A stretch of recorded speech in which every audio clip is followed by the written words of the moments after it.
میں آپ سے پوچھنا چاہتا ہوں، یار حضور واضح فرما رہے ہیں علی حق کے ساتھ اور حق علی کے ساتھ،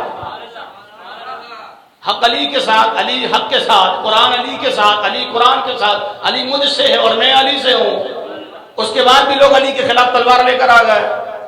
حضور نے فرمایا جو ان سے جنگ کرے مجھ سے جنگ کرے، جو علی کو برا کہے مجھے برا کہے۔ حضور نے کہا علی میرا خون ہے، علی میرا شجرہ ایک ہے۔ حضور نے اتنا واضح فرما دی، یار ہجرت کی رات حضور نے بستر عطا فرما دیا۔ آپ کہاں کھڑے ہیں یار؟ آپ ذرا تعصب کی اینک اتار کر محبت اہل بیت کی اینک کو پہنے، پھر آپ کو معلوم چلے گا مقام اہل بیت کیا ہے۔ تعصب کیا ہے یار؟ آپ نے پوری کتابیں چھاپ دی ہیں بنی ہاشم کے خلاف، دفاع یزید کے اندر۔ اللہ سے محترم یہ کیا بات ہوئی؟ آپ کون سے توحید کے ماننے والے ہیں؟ اللہ سے محترم آپ کی ہر چیز میں آپ کی دھچکن لگتی ہے۔ سبیل حسین لگا تو کہتے جی سبیل حسین کیوں لگائیے؟ آپ پورے 12 ماہ پانی کیوں نہیں پلاتے؟ میں نے کہا 11 ماہ 20 دن کا ٹھیکہ آپ لے لو، 10 دن کا ٹھیکہ ہم نے لیا ہوا ہے۔